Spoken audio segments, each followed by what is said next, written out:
네. 지난 시간에 이어서 오늘도 리닌이라는 책을 리뷰해 보도록 하겠습니다. 리닌, 셰릴 샌드버그가 쓴 책이고요. 리뷰를 할 건데 지난 시간에 내용을 자세히 설명드렸어요. 이 책은 2013년에 나온 책이고요. 페이스북에 최고 운영 책임자로 있는 여성이 쓴 책입니다. 워낙 그 우수한 현재 성공한 여성들의 명단에 이분이 있어요. 책의 강점은 통계 자료를 정확히 넣고요. 사례 분석이 굉장히 많습니다. 그리고 우리 현재의 문제점들을 정확하게 짚어내서 정말 내내 읽는 동안에 머리가 끄덕여지고요. 그 실사례들 때문에 공감들을 많이 하고요. 여자분들도 읽어야 됩니다만 아내 또는 딸, 여동생, 여자친구, 뭐 본인이 여자면 당연하고요. 남성분들은 이들과 연결이 다 되어 있기 때문에 꼭 아셔야 될 것 같습니다. 한 270페이지 정도 되는 책이고요. 내용은 어렵지 않고요. 이 내용을 읽으면 본인이 어떻게 잘못 인식하고 계셨고 어떻게 앞으로 내가 잘해야 되는지 이런 것들을 정확하게 알게 되시고 아마 여러분의 생활하는 거나 사회생활 어떻게 내가 마음가짐을 다잡아야 되는지까지 정확히 알 수 있는 그런 책입니다. 지난 시간에도 굉장히 열심히 막 흥분하면서 리뷰를 했었는데요. 그런 책입니다.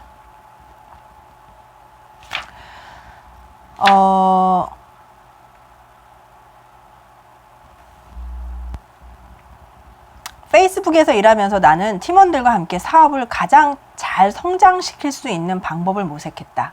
이 부분이 처음에는 구글에서 6년 반을 일했고 재무부에서도 일했고 맥킨지에서도 한 1년 정도 일하고 나옵니다. 재미없어서 나와요.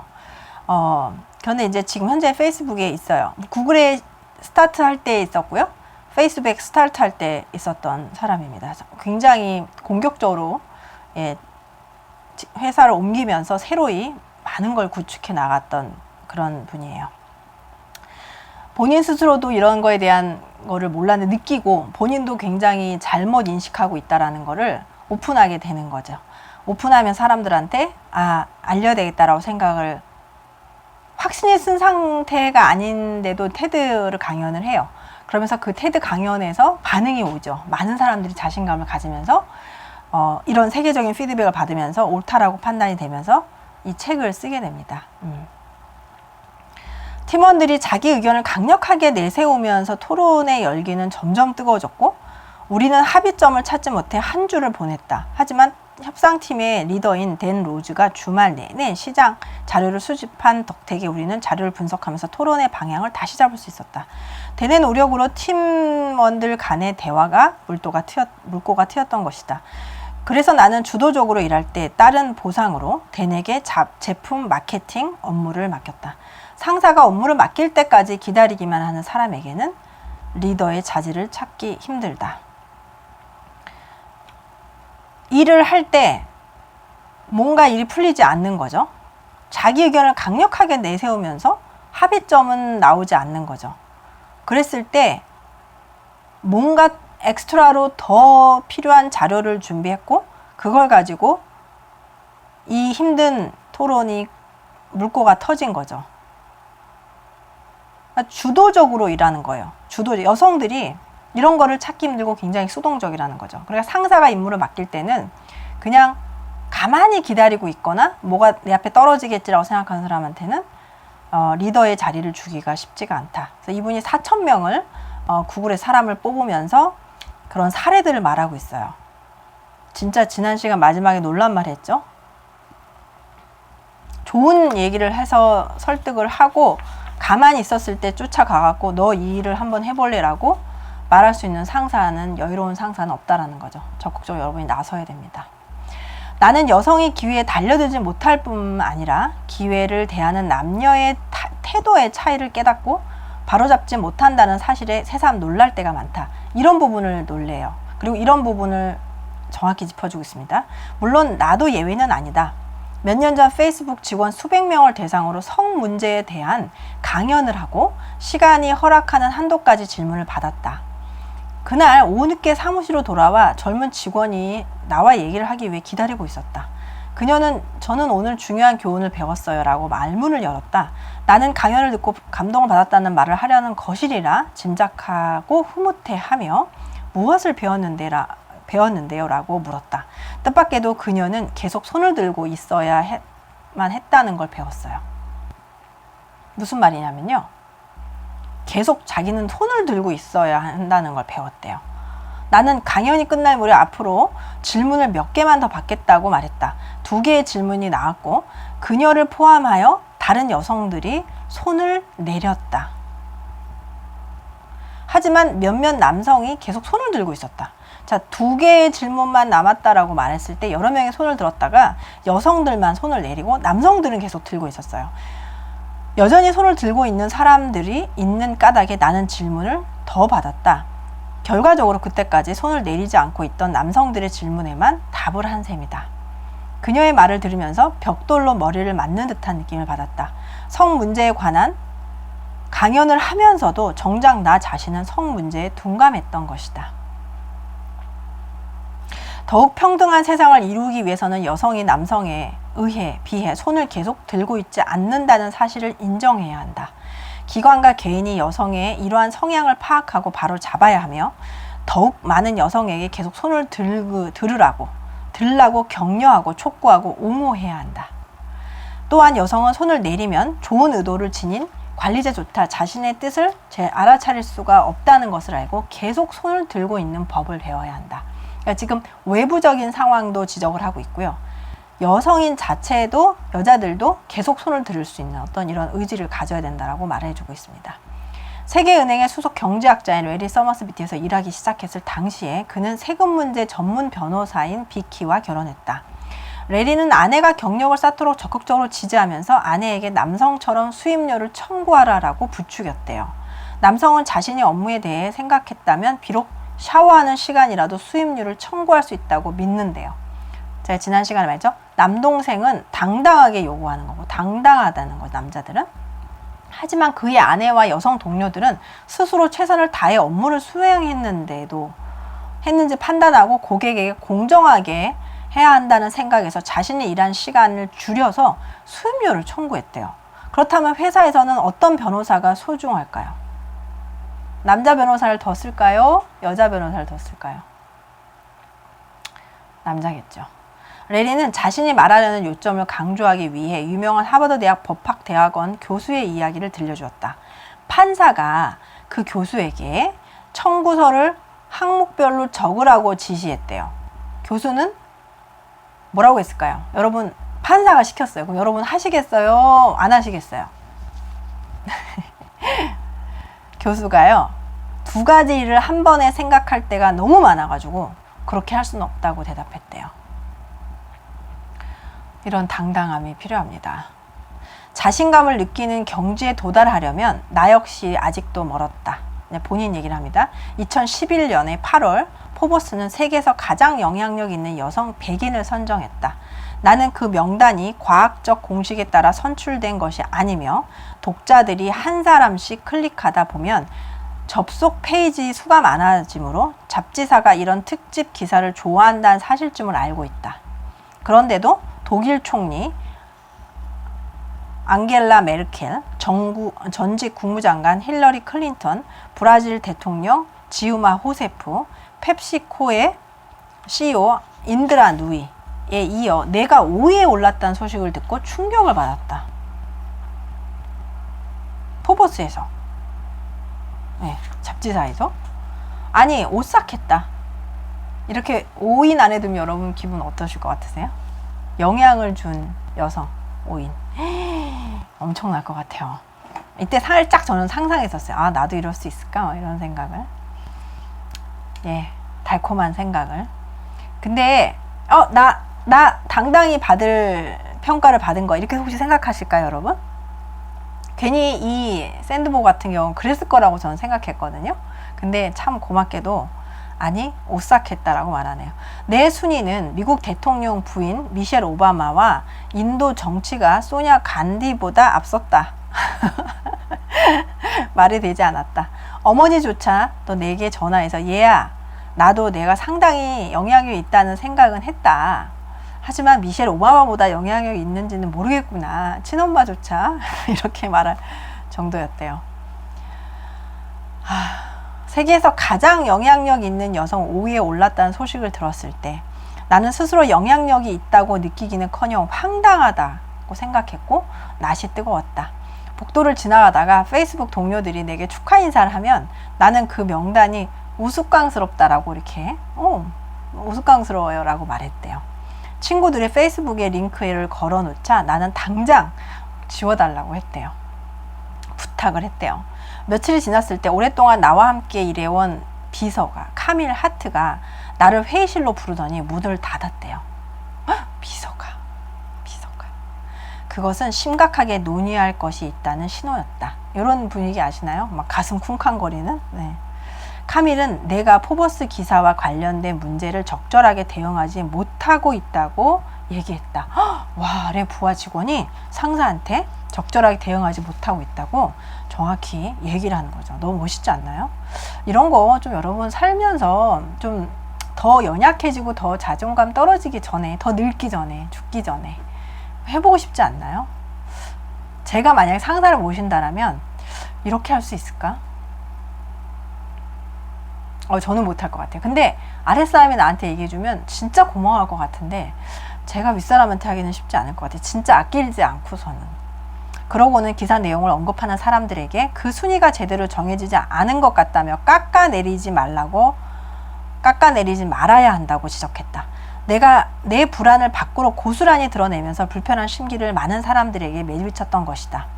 그냥 고마워요 라고 대답했어야 했다. 고맙죠. 너무 고맙죠. 맞네요. 이 여자 샌드버그조차 몰랐고요. 그렇게 행동을 해왔다는 겁니다. 사려 깊지 못한 내 반응을 잘못됐다고 지적해 줄 수 있는 카밀 같은 솔직한 동료가 우리 모두에게 필요하다. 카밀의 말이 옳다. 명단이 우스꽝스럽든 그렇지 않든 내가 명단을 만든 것이 아니므로 거기에 부정적으로 반응할 필요는 없었다. 더 객관적으로 보네요. 남성이라면 다른 사람이 자신의 영향력을 추켜 세울 때 나처럼 곤란해하지는 않았을 것이다. 아까 그 남동생, 그쵸? 전에 했던 남동생. 스스로 성장하고 자신의 한계에 도전하려면 무엇보다 자신의 능력을 믿어야 한다. 여전히 내게는 자신의 능력으로는 극복할 수 없을 것만 같아 두려운 상황이 눈앞에 수시로 펼쳐진다. 스스로 사기꾼이 된 것처럼 느껴지는 날도 있다. 있어요. 막 이렇게 뭘 조금 했는데 그걸 대단하게 평가해 주신다든지 그럴 수 있죠. 옆에서 나란히 일하는 남성 동료와 달리 구설수에 오르고 진가를 인정받지 못하기도 한다. 이런 일 있으신가요? 저는 있어요. 저는 있습니다. 많이 슬펐어요. 그리고 많이 무시당했고요. 막 이렇게 잘 평가를 받았다가 갑자기 이 사람 이거 아니네? 이런 느낌을 받은 것 같아요. 그러면서 잘못 평가했나? 라고 약간 갸우뚱하는 것 같더라고요. 그러더니 그냥 판단을 안 좋게 결론을 내리더라고요. 그리고 그때 딱 느꼈어요. 내가 여성이어서 이렇게 존중을 못 받는구나. 근데요, 제가 그 당시에는 남성들한테만 존중을 못 받은 게 아니에요. 그 조직에서만 존중을 못 받은 게 아니고 제 3자의 여자들한테 무시를 당했어요. 어떤 장의 위치에 있었는데 너무너무 같은 여자인데도 무시한다는 걸 알았어요. 그거를 나이 들어서 처음 알았어요. 얼마 있지 않았어요. 오래된 얘기가 아닙니다. 근데 여자가 여자를 무시합니다. 하지만 내가 이제 어떻게 해야 될지 심호흡을 하고 손을 번쩍 들 수 있는지 알았다. 나는 당당하게 테이블에 앉는 방법을 배웠다. 당당하게 테이블 앞에 앉아서 주장하시라는 얘기입니다. 나 스스로 이렇게 영향력이 있는 5인에 뽑힌 여자가 얘기해 주는 거죠. 나 스스로도 이렇게 소극적이고 부정적이라는 거예요. 그런 걸 하지 않아야 된다. 그 다음 내용은요. 성공한 여성은 미움을 받는다. 동의하십니까? 그런 것 같아요. 성공한 여성은 나는 이러한 현상을 꾸준히 목격해왔다. 여성이 직장에서 탁월한 능력을 발휘하면 남녀 동료들은 그녀가 뛰어난 성과를 냈을지는 모르지만 동료의 호감을 사지는 못했다라고 이구동성으로 말한다. 이거 뭡니까? 왜 그렇게 평가를 할까요? 그런 업무 능력만 갖고 평가를 해야 되는데 그녀가 뛰어난 성과를 냈을지는 모르지만 거기서 끝내야죠. 동료의 호감을 사지는 못했다? 아, 이게 이런 상황에서 이게 중요합니다. 그쵸? 말도 안 되죠. 아마도 이들은 그녀가 지나치게 공격적이거나 다른 사람과 어울려 일하지 못하거나 약간 정치적이거나 신뢰할 수 없거나 상대하기가 까다롭다고 평가할 것이다. 최소한 나를 포함해 거의 모든 고위직 여성이 이러한 평가를 받아왔다. 얼마 없죠. 얼마 없어요. 그 얼마 없다라는 이 책에서 통계가 너무 적나라하게 나타납니다. 없어요. 고위직 여자분이 없으니까 더 계속해서 무시당하는 거예요. 나는 하버드 대학 경영대학원에서 1학년을 마치고 여름방학을 맞이했을 때 1년 동안 최고 학점을 기록한 보상으로 헨리포드 장학금을 받게 되었다며 축하한다는 편지를 받았다. 장학금은 717달러 27센트였다. 금액이 센트 단위로 떨어지는 것이므로 보아 상금을 탄 학생이 여러 명인 것 같았다. 예, 6명이, 7명 중에요. 6명이 남자고요. 1명인 자기만 여학생이었대요. 남학생들과 달리 나는 장학금을 받았다는 사실을 다른 사람들에게 알리지 않았다. 다만 비밀을 지켜줄 것으로 믿는 가장 친한 친구인 스티븐 폴에게만 말했다. 겉보기에는 이러한 결정이 내게 불리하게 작용했다. 아, 불리했대요. 하버드 대학 경영대학원은 성적의 50%를 수업 참여로 산출한다. 교수들은 90분 강의를 하면서 필기하지 못하게 하므로 학생들은 수업 시간에 오고 간 토론 내용을 기억해야 한다. 예를 들어 한 학생이 톰이 말한 주장을 덧붙이자면 이라고 발표한다면 교수가 주장의 핵심을 기억하고 그렇게 주장한 학생의 이름을 기억할 가능성이 높아진다. 실생활에서도 그렇듯 업적은 사람들이 서로에게 보이는 반응에 크게 좌우한다. 나를 제외한 포드 장학금 수혜자 6명은 높은 학점으로 신뢰를 얻은 덕택에 강의 시간 학생들이 자기 주장을 펼칠 때 이들의 말을 자주 거론했대요.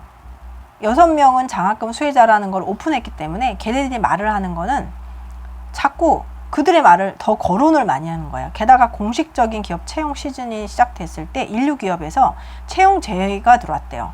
오늘날 의기양양한 6명의 남학생 중 하나가 토론 중에 사례를 읽어보지도 않고 엉뚱한 의견을 발표했대요. 큰일 날 일이죠. 하지만 학생들이 일제히 그의 의견에 찬사를 늘어놓았대요. 순간적으로 나 또한 장학금을 받았다는 사실을 외부에 알리지 않은 것에 커다란 실수는 아닌지 혼란스러웠다. 수업자를 잃지도 않고 편안하게 경영대학원 2학년을 보낼 수 있었을 텐데 말이다. 그냥 겸손한 마음에 알리면 안 될 것 같아서 했던 행동이 이렇게 썩 좋지만은 않다는 거예요.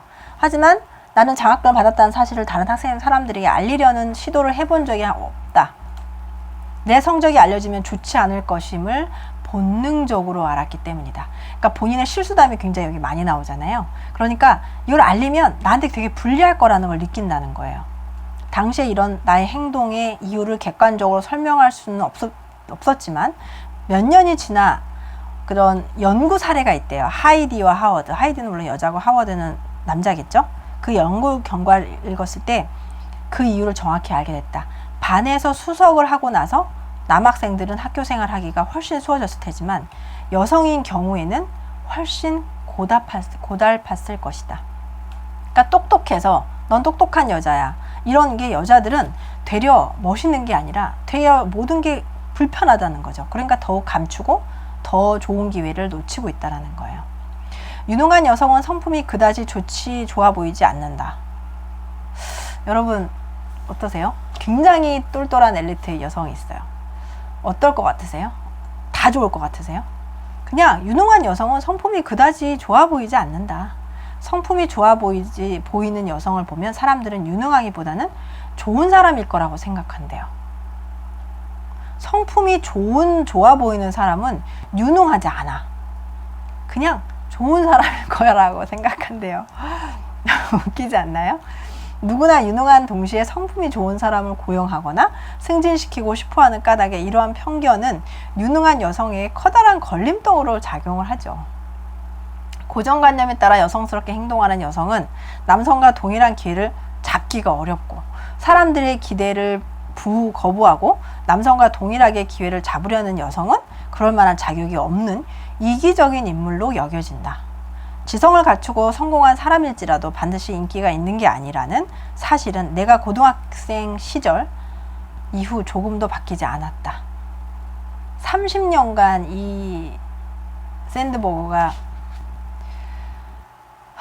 이런 사업계, 정부와 사업계에서 일을 했는데요. 하나도 변한 게 없대요. 그래서 시작을 한 겁니다. 대부분 다 리더는 남성이었다고 합니다. 사실 이 때문에 문제가 복잡해진다. 누구든 당당하게 테이블에 앉아 성공의 기쁨을 누려야 하지만 여성이 그렇게 하다 보면 인기가 떨어지기 때문이다. 참 읽으면서 가슴이 답답하더라고요. 나를 포함해서 사람들은 되게 남에게 사랑받고 싶어 한다. 여러분도 그러신가요? 되게 조심스럽죠. 누가 나를 싫어할까봐 되게 무섭지 않으세요? 괜히 싫어할까봐. 미움을 당하는 걸 굉장히 두려워하죠. 그래서 그런 얘기도 있잖아요. 모든 사람이 당신을 좋아할 거라고 생각하지 말아라. 다 좋아하지 않아요. 그냥 원망하고 싫어해도 두세요. 남에게 인기가 있으면 기분이 좋아질 뿐만 아니라 일과 사생활에서 성공하기 쉽기 때문이다. 어떤 사람을 소개해 주거나 뒷받침해 주거나 승진시켜 주고 싶은 마음이 들려면 그 사람에게 긍정적인 감정을 느껴야 한다. 또한 그 사람이 해당 직책을 맡을 만큼 유능하고 업무를 수행하면서 주위 사람과 원만하게 지낼 수 있다고 믿어야 한다. 이러한 이유로 여성은 본능적으로 자신의 업적을 남에게 알리지 말아야 한다는 심적 압박감을 느낀다. 2011년 10월 페이스북에서 엔지니어링 이사로 일하는 조슬린 골드파이는 여성 엔지니어들과 회의를 하면서 각자 제작하고 있는 제품의 개발 현황을 발표하라고 요청했대요. 자, 여성 엔지니어들이 쫙 앉아 있습니다. 자, 여러분 제품의 개발 현황을 발표해 보세요 라고 한 거예요. 자, 여러분 어떻게 손을 번쩍 들고 하시겠나요? 여성 엔지니어들입니다. 번쩍 들고. 저 이렇습니다. 자랑하시겠나요? 근데요, 회의실에는 침묵이 흐를 뿐 누구도 먼저 말을 꺼내려고 하지 않았대요. 자화자찬하는 여성을 싫어하는 사회 분위기에서 누가 먼저 말을 하고 싶어 하겠는가?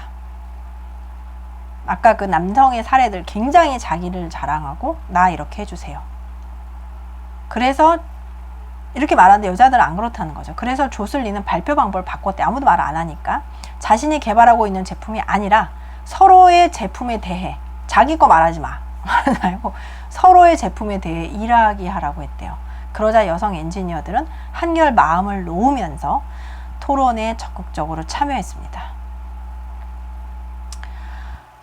참 깝깝합니다.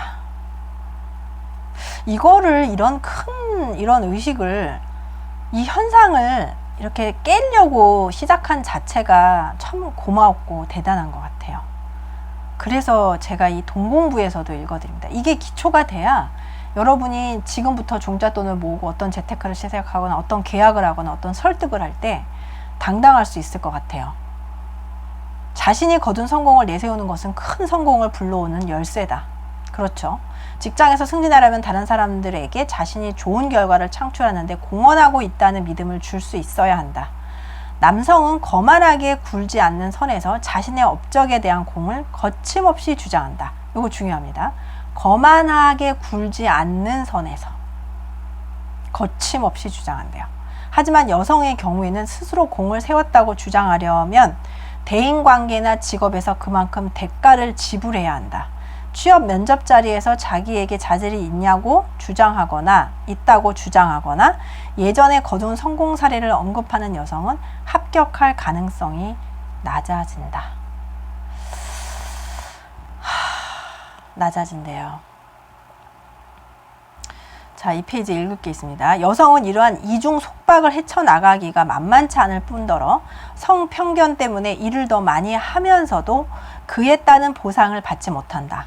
남성의 도움을 받은 동료는 신세를 졌다고 생각해 나중에 호의를 갚는데요. 남성의 도움을 받은 동료는. 하지만 여성의 도움을 받으면 신세를 졌다는 느낌을 덜 받는다. 와, 지금 이게 말이 되나요? 말이 됩니까? 이 책이 지금 미국 여자가 쓴 거고 미국 여자의 사회를 말하고 있고요.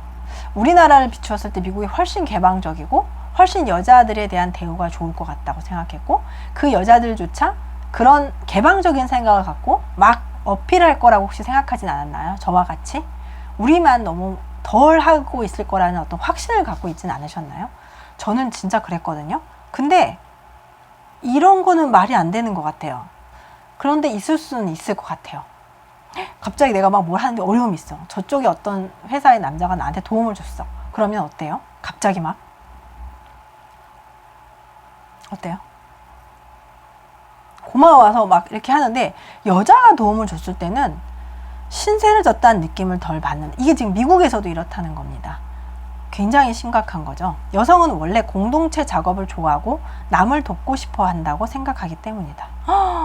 이런 인식에서. 그러니까 나를 도와준 거는 그냥 너의 좋은 일이야. 네가 그냥 돕고 싶은 거 있잖아. 이렇게 그냥 생각해 버리는 거예요. 플린 교수가 성애놀이라고 이름 붙인 이 현상은 뭐예요? 영어로요, 젠더 디스카운트예요. 어떻게 이런 말이 있을까요? 젠더 디스카운트. 여자는 그냥 디스카운트 되는 거예요. 해석이 더 웃기네요. 성애놀이. 요거 마트 가면 무슨 애놀이 세일 이런 거 있지 않습니까? 이 책이 주는 게 여러분 너무 많아요. 이 현상은 여성이 응당 공동체 작업을 좋아할 거라고 여겨지기 때문에 직장에서 그 대가를 치른다는 것이다. 하지만 남성이 동료를 도와주는 행동은 호의로 베푼 것으로 여겨져서 결국 업무 평가에 긍정적으로 반영되거나 봉급 인상과 보너스 등으로 보상을 받는다. 더욱 실망스러운 현상은 여성이 동료를 도와주지 않겠다고 거절할 경우, 자, 잠깐만, 아까 그 교수 얘기했죠? 난 두 가지 생각을 해야 될 때가 너무 많아서 못하겠다라고. 판사 얘기를 에 대한 교수의 의사가 있었어요. 근데 잠깐만요. 더욱 실망스러운 거는요, 동료가 도와달라고 했는데 거절한 경우. 이거 상상 혹시 해보셨나요? 업무 평가에서도 보상에서도 불이익을 당할 때가 많다는 것이다. 맞아. 제가 나 부탁했는데 안 도와줬어. 바로 불이익. 남자는 멋있게 쿨하게 거절했는데 여성은 보상 평가에 무조건 불이익을 당할 때가 있대요. 남성이 도와주기를 거절하면 어떻게 될까? 남성은 아무런 처벌도 받지 않는다. 이렇듯 사람들의 부당한 기대 탓에 여성들은 종종 해도 욕먹고 안 해도 욕먹는 처지에 놓인다. 이는 보상과 수당, 직위, 기타 특전 등을 놓고 협상을 벌일 때 특히 심각하게 나타난다. 협상에는 대체적으로 남성이 여성보다 능하다. 케네기 멜론 대학에서 석사 학위를 받고 졸업한 학생의 초봉을 조사한 결과 남성의 57%가 급여 인상을 놓고 협상을 벌였대요. 100명 중에 57명이 나 이거 마음에 들지 않는다. 협상을 벌였대요. 근데 그렇게 한 여학생은 7%에 불과하더래요.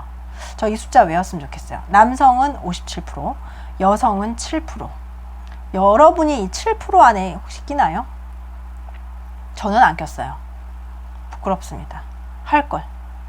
급여 협상을 잘못한다고 여성을 탓하기 전에 나름대로 충분히 그럴 만한 이유가 있다는 사실을 인식해야 된다. 여성이 자기 이익을 주장했다가는 오히려 역풍을 맞을 수 있기 때문이다. 제가 옛날에 직장에서 남자 직원들이 얘기하는 걸 들었어요. 근데 이렇게 얘기하더라고요. 야, 나 진짜 입사 당시에 협상 좀 제대로 할걸.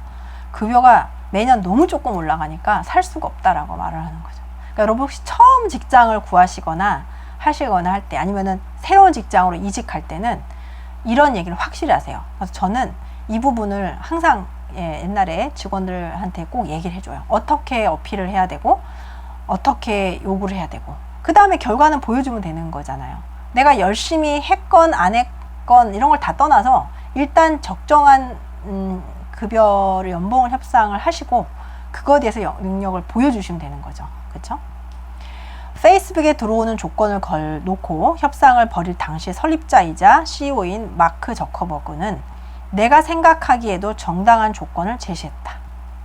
자, 이 샌드버그가 어디로 갔냐? 어디 갔죠? 구글에서 페이스북으로 갑니다. 제가 지난 시간에 얘기했죠. 이 구글도 사람을 뽑을 때는 7개월에서 2년 정도 면접을 봐요.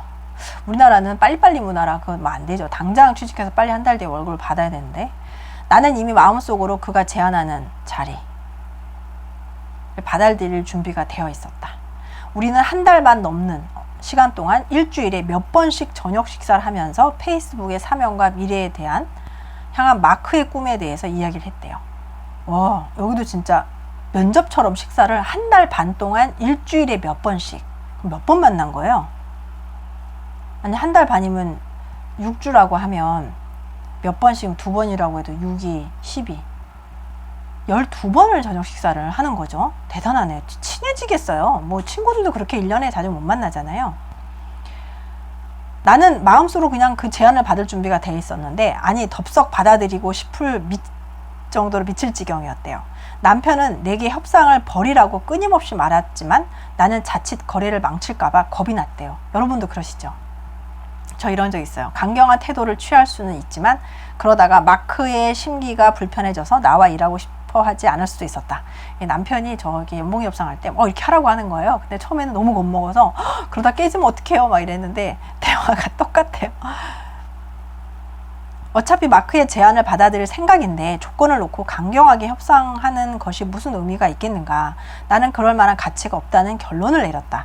제안을 수락하려고 마음을 먹었을 때 매제 마크 보드닉이 화를 내며 불쑥 이런 말을 내뱉었다. 젠장, 처형, 대체 일은 똑같이 하면서 남자보다 돈을 덜 받으려는 이유가 뭐예요? 아휴, 깜짝 놀랐습니다. 그래요. 저도 그 전에 남자 직원 포지션으로 들어갔는데 그것도 하나 낮긴 했는데 2배가 차이가 나는 연봉이었어요. 2배. 와우. 근데 저는 그게 당연하나? 하여튼 이거 참고를 하시면 될 것 같아요. 대체 왜 일은 똑같은 일을 했겠죠? 남자보다 돈을 왜 덜 벌려고 이렇게 애쓰냐는 거예요. 매제가 불쑥 화를 냈다는 거죠. 물론 매제는 나와 마크 사이에 오가는 협상의 자세한 내용을 알지 못했다. 매제가 하고 싶었던 말은 나와 비슷한 위치에 있는 남성들은 누구라도 회사에서 처음 제시하는 조건을 결코 받아들이지 않는다는 것이다. 그냥 그 사람이 주는 조건, 내가 생각한 조건, 그냥 맞아, 오케이 할 것 같죠. 그렇지 않다는 거예요. 남성들은 결코 그렇게 처음에 받아들이지 않는데요. 나는 매제의 말에 자극을 받아 마크에게 조언을 수락할 수 없다고 말하면서 다음과 같은 단서를 달았다. 당신은 회사 협상팀을 이끌라고 나를 고용하는 것이기 때문에 내가 누구보다도 훌륭한 협상가이기를 바랄 거예요. 당신과 내가 협상 테이블의 반대편에 앉은 경우는 이번뿐일 겁니다. 그런 다음 나는 열심히 협상을 벌였고 혹시 기회가 달아날까봐 노심초사하면서 하룻밤을 보냈다. 멋있네요. 아니면 결과가 안 좋으면 버려야죠. 그러나 협상팀의 최고 수장으로서의 할 수 있는 일을 한 것 같아요. 이것도 협상이잖아요. 그걸 보여줘야죠. 나는 협상가고 아주 좋은 예시인 것 같아요. 하지만 마크는 다음날 나를 불러 내가 제시한 조건을 수용했을 뿐 아니라 계약을 4년에서 5년으로 연장했으며 회사의 주식까지 주었다. 마크의 창의적인 해결 덕택에 우리는 거래를 성사시켰을 뿐 아니라 서로에게 장기적으로 이익이 돌아가는 길을 마련할 수 있었다. 자, 여기서 하나 또 짚어갈게요. 모든 조건을 다 수용했대요. 그러면은 굉장히 많이 도와준 거죠. 근데요, 마크 저커버그는 계약 기간을 4년에서 5년으로 했대요. 그리고 회사의 주식까지 줬대요. 이거는 뭘 말할까요? 완벽하게 자기 사람을 만들어 버린 거죠. 그러면 이 사람은 5년 동안 고용되면서 엄청난 이익을, 더 많은 몇십 배의 이익을 마크 저커버그에게 주겠죠. 그러니까 지금의 페이스북이 된 것 같습니다. 대단하네요. 여러분이 앞으로 꼭 이런 협상 자리에 가시게 되면 이 사례를 이용하세요. 꼭. 대단하죠. 생각은 세계적으로, 실천은 지역의 상황에 맞게라는 말이 있다. 여성은 생각은 개인적으로, 행동은 공동체적으로 해야 한다. 이 부분을 좀 알고 갈게요. 내가 급여 협상하는 여성들에게 자주 들려주는 조언이 있다. 일반적으로 여성이 급여가 남성보다 적다는 사실을 알고 있기 때문에 고용주가 처음에는 제시한 조건을 받아들이지 않고 협상을 벌일 생각이라고 말하는 것이 좋다. 자, 여러분 메모해 뒀다가 꼭 하세요. 항상 여자는 적대요. 그러니까 혹시 여자 지금 구독자가 보신다라면 내리세요. 아니야. 적어 놓으셨다가 협상을 벌일 때 그 조건을 받아들이지 말라는 겁니다. 아주 정중하게 하시면 돼요. 훨씬 더 현명하고 똘똘하다는, 되려 더 좋은 이미지를 줄 수도 있습니다. 그렇게 말하면 자신을 여성 전체와 연결시킬 수 있고 자신만을 위해서가 아니라 여성 전체를 위해서 협상을 하는 셈이 된다. 저 이거 많이 멋있어요. 나 연봉 좀 더 받을 거예요 라는 것만 아니라는 거죠. 공동체적이라는 거예요. 여성 전체를 위한 협상을 여러분이 하고 계시는 겁니다.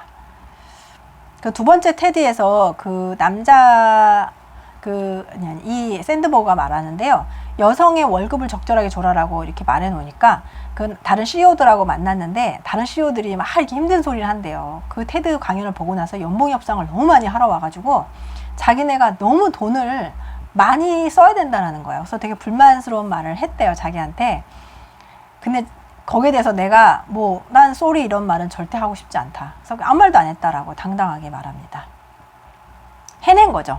이분이 해낸 거예요. 그래, 많은 사람들이 지금 그 혜택을 공동체적으로 느끼기 때문에 같이 끌어올려서 혜택을 받고 있는 거죠. 여성은 협상할 때 가능하면 나보다는 우리라는 표현을 쓰는 것이 좋다. 여성이 올해 제가 올린 실적이 좋았습니다 라고 하지 마시고요. 올해 저희가 올린 실력이 좋았습니다 라고 말하면 요구가 될 확률이 높아진다. 이게 공동체니까 무시 못하죠. 너와 나가 아닌 거예요. 그쵸? 더 높은 많은 공동체이기 때문에 해야 될 수밖에 없는 겁니다. 이렇게 접근하라고 합니다. 그리고요, 여기에서 당당하게 말을 하라고 말을 했죠. 근데요, 자신의 요구가 정당한 이유를 꼭 밝히라고 합니다. 내가 이렇게 요구하는데 이 요구를 따박따박 정확하게 잡아주시고요. 그러면 가능하다고 합니다. 우리라는 표현을 꼭 쓰세요. 제가 이러지 말고 우리라는 표현으로 여러분 공동체적으로 같이 혜택을 누릴 수 있도록 하시면 됩니다. 자, 여기에서 그 다음 내용으로 이제 오늘의 마지막 내용을 한번 해볼게요. 세런 미어스가 완전한 평등을 향하여를 저술할 영감을 얻은 것도 바로 이러한 임계점을 직접 목격하고 나서였다. 1990년대 말 에이미 굿프렌즈는 미국 금융상품팀을 이끌어달라는 요청을 받고 골드만삭스에 들어갔다. 당시 에이미를 영입한 것은 지각 변동을 예고할 만큼 대단한 사건으로 고위직 남성 4명이 회사를 떠났다. 에이미는 숱한 의심과 비판에 시달렸다. 셰런이 그 팀에 합류하기 전 한 남성 친구는 그녀에게 에이미는 성질이 못된 여자야. 하지만 정직하기는 하지 라고 말했을 정도였다. 셰런이 회사에 들어와서 겪어보니 에이미는 훌륭한 상사였다. 아니래요. 남자들이 말한 게 틀렸다는 거죠. 파생금융상품팀은 이후 몇 년에 걸쳐 에이미 팀의 탁월한 지휘 아래 변모해 갔다. 그러다가 이 팀의 여성 관리자가 5명으로 늘어났대요. 처음에 하나였다가 둘 됐고 5명으로 늘어나자, 즉 임계점을 넘어서자 여성 리더에 대한 부정적인 반응과 불평이 잦아들기 시작했다. 이거는 뭐예요? 이게 말이 됩니까? 숫자가 많아졌다 해서 부정적인 게 사라지고 숫자가 적다 해서 계속 부정적이라는 건 이건 너무 웃기지 않나요? 알고 계셔야 돼요, 여러분이. 여성이 리더로 승진하는 것이 사내에서 자연스러운 현상이 되었고 2000년에 이르자 여성 리더에게 붙어 다니던 낙인은 사라진 것 같았다. 하지만 안타깝게도 당시 고위직 여성들이 훗날 자리에서 내려오면서 임계점이 낮아지자 여성도 남성만큼 성공할 수 있다는 믿음까지 함께 움츠러들었다. 아휴, 진짜 속 터지네요. 그쵸? 여자가 많아졌다 해서 갑자기 부정적인 게 사라진 거죠. 다시 없어지니까 또다시 부정적으로 변하는 거예요. 여성 리더 자신을 포함해 모두가 좀 더 편안한 마음으로 여성 리더를 받아들여야 한다. 입니다. 요거 여러분 꼭 알고 계시고요. 그 다음 마지막, 페이스북에서 근무한 지 6개월이 지나지 않아 첫 번째 공식 업무 평가를 하기 위해 마크와 자리를 함께 했대요. 마크 저커버그 파트는 너무 읽고 싶어요. 마크가 내게 모든 사람의 마음에 들려고 하는 욕심 때문에 업무를 추진할 때 주저하는 경향이 있다고 지적했대요. 아까도 나왔었던 얘기예요. 다 나를 좋아해야 돼요. 다 나를 호의적으로 생각해야 된다는 게 굉장히 무섭고 좋지 않은 생각이라고 하죠. 이 부분을 지적받았네요. 그런 욕심 때문에 업무를 추진할 때 주저한다는 거죠. 밀어붙이세요. 누가 싫어하든 뭐 하든 반항하든 부정적이든 주저하지 말고 하라는 거예요. 야, 이거를 진짜 한 17년 정도 차이가 날걸요? 나이가 한참 어린 마크의 지적을 받은 거예요. 욕심 때문에, 모든 사람의 마음에 들려는 욕심 때문에 업무를 추진할 때 주저하는 경향이 있다. 그러면서 상황을 전환시킬 때는 모든 사람을 만족시킬 수 없다고 했다. 상황을 전환시켜야 될 때가 있겠죠. 기업에서는 확 바꿔야 될 때가 모든 사람 만족시킬 수가 없다. 모두를 만족시키려면 변화를 이룰 수가 없다는 뜻이었다. 마크의 말이 옳았다. 이렇게 말합니다. 페이스북에서 샌드버그가 하는 일의 사례를 좀 보여줬어요. 네, 어떠신가요? 제가 좀 리뷰를 하고 있는데 많이 좀 배우지 않나요? 저는 정말 많이 배웠고 제가 누구를 고용하든 제가 다시 어떤 회사에 고용이 되든 이거는 꼭 감안할 수 있을 것 같아요. 여러분의 태도, 여러분의 마음가짐 1인이 난 이 책으로 많은 도움을 받으셨길 바랍니다. 네, 오늘도 행복한 하루 보내시고요. 항상 많이 웃으시고 건강하게 보내고 또 뵙겠습니다. 안녕히 계세요.